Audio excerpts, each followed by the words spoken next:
Today, we're diving into a really fascinating scientific review from the journal Sci Signaling. It puts forward a pretty radical new way to think about sleep loss. The argument is that the fallout from a sleepless night goes way beyond just feeling tired. It's actually a full-blown crisis in how our body manages energy. You know the feeling. We've all been there. You toss and turn all night, and the next day, your brain just refuses to cooperate.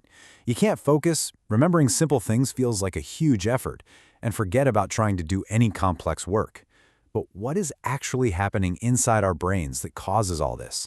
Why does just one night of bad sleep hit our thinking so hard? Well, the authors of this review argue that the answer isn't just about being fatigued. They propose something much deeper. Sleep loss is, at its very core, a metabolic disorder. Now, that single idea changes everything. It suggests that the brain fog, the forgetfulness, those aren't just side effects. They are the direct symptoms of an energy crisis that's happening inside your brain cells. So, to really get our heads around this, here's how we're going to walk through the paper. First, we'll define what they mean by calling sleep loss a metabolic disorder. Then, we'll zoom in on the cellular energy crisis it creates. After that, we'll look at the brain's really clever but also costly triage system for dealing with this crisis. And then, we'll get into the pretty sobering clinical implications. And finally, we'll wrap it all up with the key take-home messages. Okay, let's start with that central idea. When we lose sleep, our body's entire energy economy is thrown into chaos. See, being awake is incredibly expensive from an energy standpoint. Sleep is supposed to be the time when our brain cells recharge and restock their energy supplies. When that doesn't happen, our brain gets pushed into a really dangerous state of energy deficit. And the key phrase here is negative energy balance. The easiest way to think about it is like a bank account. All day, while you're awake, you're making energy withdrawals. During sleep, you make deposits. If you skip those deposits by staying awake, you completely overdraw your account.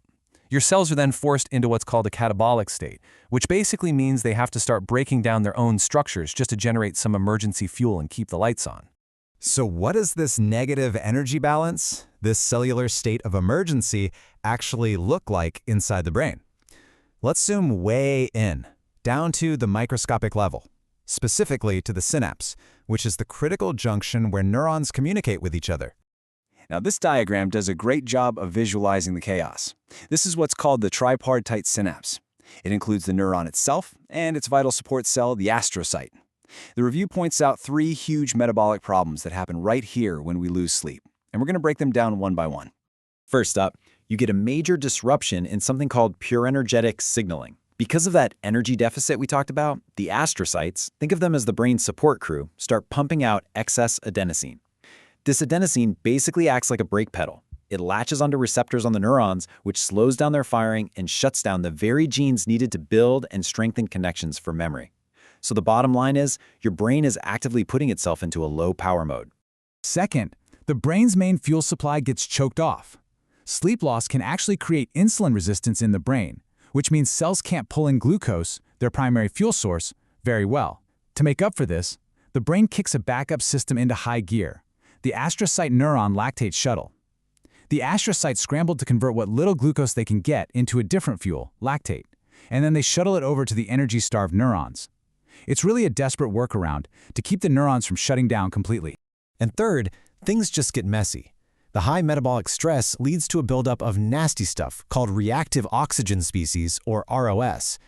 This creates oxidative stress, which is basically cellular damage. These ROS damage the fats in the neuron's membrane. To save themselves, the neurons literally dump these now toxic fats onto their neighboring astrocytes. The astrocytes then have to act like janitors, collecting all this toxic waste into little droplets and breaking it down for emergency energy. So you've got this three-front crisis happening. A brake pedal slammed on activity, a major fuel shortage, and a rising tide of toxic damage. What does the brain do? Well, it doesn't just give up. It makes a calculated, strategic decision. The paper calls this energetic shunting. It's basically a triage protocol designed for one thing: survival. And this slide lays out that triage perfectly.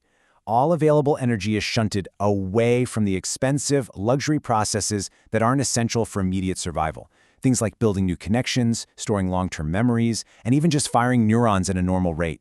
Instead, every last drop of energy is rerouted toward the absolutely critical survival tasks, cleaning up that toxic ROS, breaking down damaged fats for fuel, and just basic cellular maintenance. This funnel visualizes the whole idea so well. You've got this very limited supply of energy coming in the top. The brain effectively shuts off the pipelines to higher-level thinking and learning and diverts everything it has down the other path, toward keeping the cells alive. At this point, survival is the only thing that matters. And this brings us to what is maybe the most powerful conclusion in the entire paper. That brain fog you feel after a bad night's sleep, it isn't your brain failing. It's an intentional, calculated survival strategy. Your cognitive impairment is the direct and predictable result of your brain protecting itself from what it sees as metabolic starvation. It is choosing survival over performance. Now, this idea is profound on its own, but the implications get even more serious when we start looking at the long term. What happens when this metabolic crisis isn't just a one-night thing, but becomes a chronic state? Well, this is where the review draws a direct and, frankly, alarming line to neurodegenerative disease. Just look at this table from the paper. It's a side-by-side comparison. In the middle column, you have the problems from sleep loss we just talked about. In the right column, you have the known molecular signs of early-stage Alzheimer's and Parkinson's. The parallels are just stunning. The negative energy balance of sleep loss looks just like the mitochondrial dysfunction in these diseases. The high oxidative stress is a direct match, and that buildup of lipid droplets and support cells, you see it in both conditions. And that leads to this bombshell of a quote. The point is, chronic repeated sleep loss doesn't just look like neurodegeneration. On a molecular level, it mimics the exact profile of early Alzheimer's and Parkinson's. It's not just a coincidence, it's the same biological fingerprint. And this leads the authors to a pretty staggering hypothesis. They suggest that many cases of these diseases that seem to pop up without a known genetic cause, what are called the idiopathic forms, might actually be the end result of cumulative metabolic damage built up over a lifetime of not getting enough sleep. The damage from each individual night might be small, but you add it up over decades and it could be enough to trigger full-blown neurodegeneration.